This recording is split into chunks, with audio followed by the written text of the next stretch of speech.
App खे download करे हिते ईंदा त ही तमामु सिंपल ऐं सोशल ऐप आहे। जीअं पाण फेसबुक खे इस्तेमालु कंदा आहियूं, हिते तव्हां लाइक बि करे सघो था। पर जॾहिं तव्हां पंहिंजे तरफ़ां पोस्ट शेयर कंदा, हाणे जीअं ही आइकन ठहियल आहे, हिते क्लिक करे तव्हां पोस्ट शेयर कंदा त पोइ मथे हिते रिवार्ड लिखियलु आहे, क्रिएट अवॉर्ड। माण्हू हिक ॿिए खे अवॉर्ड ॾींदा आहिनि। अवॉर्ड में छा ॾींदा आहिनि? कोइन ॾींदा आहिनि, सिका। उहे कोइन कन्वर्ट थी पैसा थींदा आहिनि, जंहिंखे अव्हां कंहिं बि वैलेट में विथड्रॉ कराए सघो था, पैसा कढाए सघो था। हीउ तमामु जेको आहे वधीक पैसा ॾींदड़ ऐप आहे हिन दौर में। ना त जिम ॻोल्हाइण सां पुॼे, ना को ॿियो ऐप। हिते पाण ईंदासीं प्रोफाइल ते। प्रोफाइल ते अचण महिल पोइ हीउ माई वैलेट आहे, हिते पाण क्लिक कंदासीं। हीअ हेठि मुंहिंजा पोस्ट शेयर थियल आहिनि, उहे शो थियनि था पिया। हाणे हिते तव्हां ॾिसो, मूं वटि पियल हिन वटि हिन टाइम 22,648 कोइन पियल आहिनि।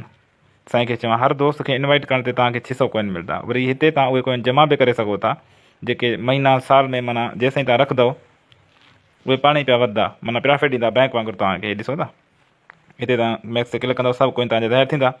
उन खां पोइ तव्हां हिते एग्री करे स्टेक करे छॾींदा, पोइ आहिस्ते आहिस्ते प्रॉफिट ॾींदा डेली वाइज़ तव्हांखे। हिते असल में हीअ कोइन मां फ़िलहालु सेल न कंदुसि, छो जो हिन जा रेट तमामु मथे वञण वारा आहिनि, इन जे करे मां फ़िलहालु हिन खे मतिलबु रखंदो वञा पियो।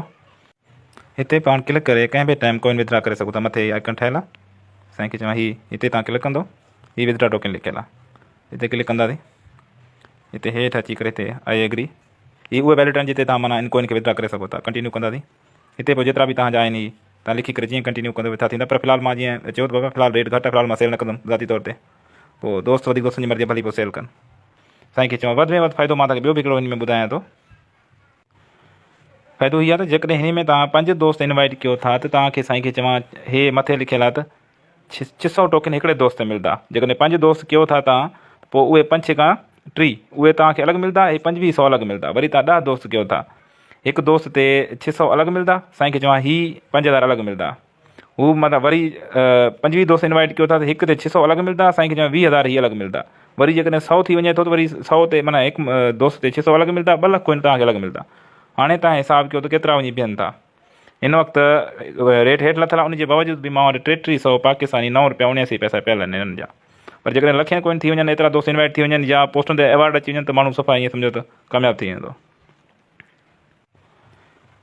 फेसबुक तरफ़ां बार बार जेको आहे तव्हां जीअं हिन पोस्ट जे मथां पियल लिंक ते क्लिक कंदा, तव्हां हिते तव्हां पहुची वेंदा। क्लिक करणु बंदि, हिते अचणु बंदि। तव्हां हिते साईं खे चवां हे मोर ते क्लिक कंदा। हिते जीअं तव्हां मोर ते क्लिक कंदो त हीअ लिंक पियल आहे, हिते क्लिक करे तव्हां ऐप खे बासानी डाउनलोड करे सघो था ऐं कमु शुरू करे सघो था। बिल्कुलु आसान आहे।